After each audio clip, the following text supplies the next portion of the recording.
लाग्यो नि भोक कहिले कहिले त हातले नि दुःख दिनु पर्यो नि बन्द। Hello guys, welcome to my new blog. म सन्चै छु, हजुरहरू पनि सन्चै हुनुहुन्छ होला।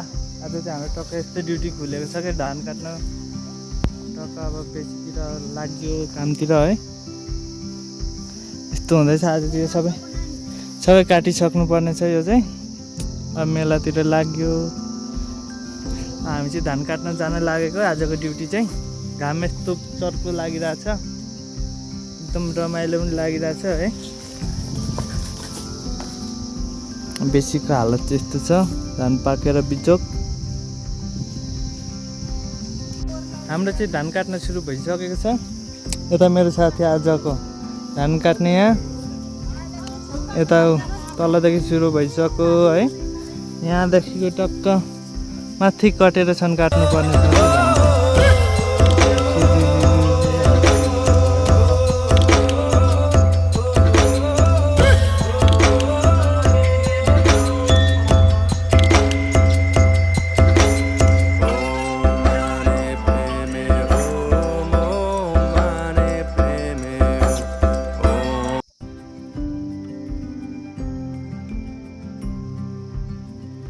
टक्क हामीले त्यति धान काटिसकेको छ है, हेर्न सक्नुहुन्छ। देखि सरेर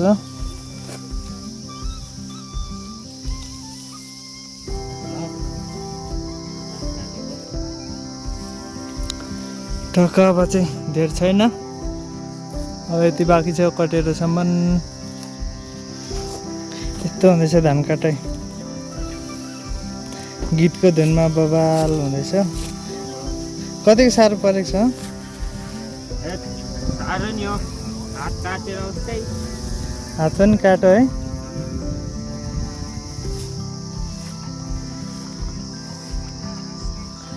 तिमीलाई चाहिँ कतिको साह्रो पर्यो? छैन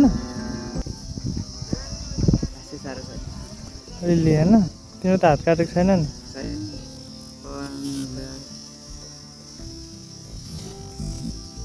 सब क्या देखना पड़ रहा है? अच्छा है मैं अंधा हूँ। उसको चाहिँ पन्जा पनि रहेनछ। पन्जा बिना काट्नु पर्छ नि, पन्जा लाएर काटेर हुन्छ होइन। कहिले कहिले त हातले नि दुःख दिनु पर्यो नि। कहिले कहिले त हातले नि दुःख दिनु पर्यो नि। पर भ्यू चाहिँ दामी छ क्या अब देखिनु। सारा झन् बेलुकाखेरि घाम अस्ताउने बेला चाहिँ बवाल देखिन्छ। पाहाडतिरको धान कटाइ चाहिँ यस्तै छ क्या।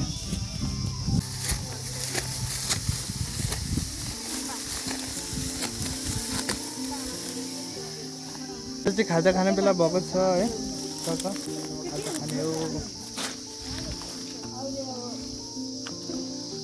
यत्रो काटिसक्यो।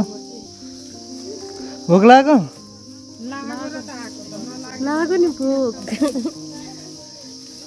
खाजा खाने बेला भयो बोजू। राति बिरी हुनुभएछ त, राति बिरी हुनुभयो त तपाईँ त। र त अनुहारबाट त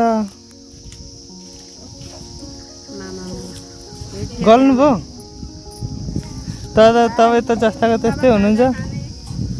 खाजा खानु नजाने अनि अब जाने हिँड्नु जाउँ। यता हेर्नु आम्मा के भएको छैन।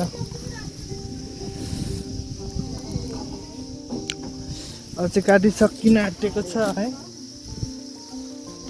अब खाजा खाने हो। खाजाको व्यवस्था चाहिँ यस्तो हुँदैछ आजको।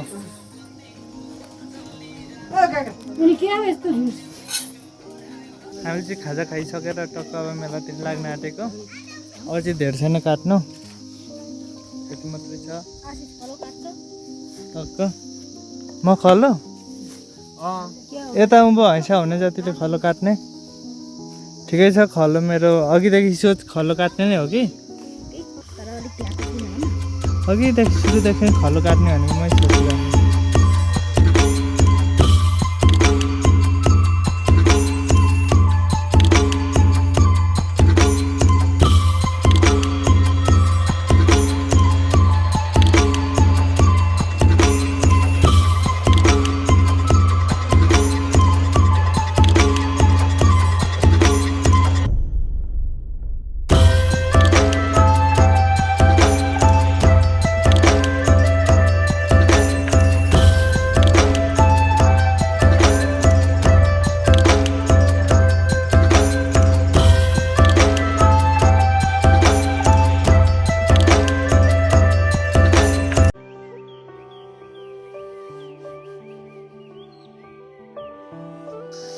टक्क अब धान काटिसक्न आँटेको छौँ।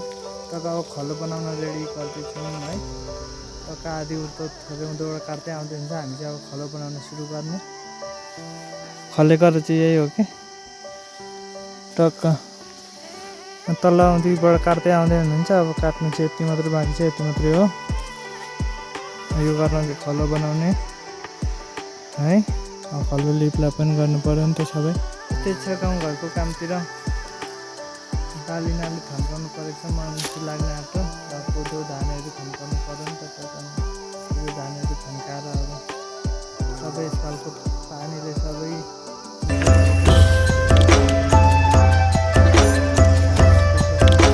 चाहिँ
टक्क हामीले चाहिँ धान काटिसकेको छौँ है। आज टक्क एउटा मेलो चाहिँ काटिसकेर खल्लो सल्लो लिपिसकेको छौँ। आज चाहिँ अब बिटा लाउन भोलि पर्सि त्यो पनि देखाउँला हजुरहरूलाई। आज कस्तो भयो भिडियो हेरिदिनु होला अन्तिमसम्म है।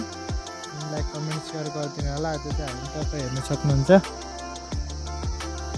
यो त काटेको देखेको जति सबै आजै काटेको हो कि तलैसम्म। अनि खलो पनि बनाइसकेको छौँ। खलो बनाएर लिपलाप गरिसकेको छौँ है। गाउँले भएपछि यस्तै हो, दुःख गर्नु पऱ्यो, मेहनत गर्नु पऱ्यो है, काम गर्नु पऱ्यो नि त। सहरको जस्तो हुँदैन। गाउँले केटाहरूलाई चाहिँ गाह्रो छ कि सबै सहरिया केटा अनि लाउरेहरू मात्रै हेर्छन् है। त्यति हेर्दै पनि हामी जस्तो गाउँमा काम गर्नेहरू हेर्दैनन्। हामी जस्तो गाउँमा काम गर्नेहरूलाई चाहिँ अलिक अर्कै नजरले हेर्छन् कि गाउँले पाके भन्छन्। अनि काटिसकेर आज चाहिँ यस्तो छ। पारीको भ्यू घाम पनि अस्ताइसकेको छ। टक्क पारी हेर्न सक्नुहुन्छ तपाईँहरू। अँध्यारो भइसकेको छ। बवाल छ क्या। अब चाहिँ घर जान आँटेको है। यस्तै हो साथीहरू। दुःख गर्नै पऱ्यो, मेहनत गर्नै पऱ्यो। गाउँघरमा बसेपछि मेलापात हिँड्नै पऱ्यो है। छरछिमेकीतिर काम गरेर खानै पऱ्यो।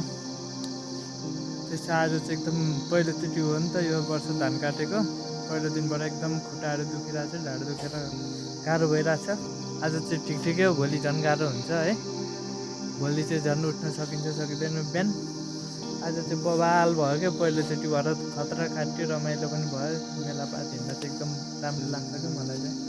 गाउँका गाउँ सबैसँग घुलमेल हुन्छ है, सबैसँग मेला पारेर हाँसखेल गर्दै रमाइलो गर्दै हिँड्न पाइन्छ। त्यही भएर आज चाहिँ बवाल भयो। अब चाहिँ धान काटेको सिजन छ क्या, अहिले चाहिँ डक्क धान काट्न ओर्न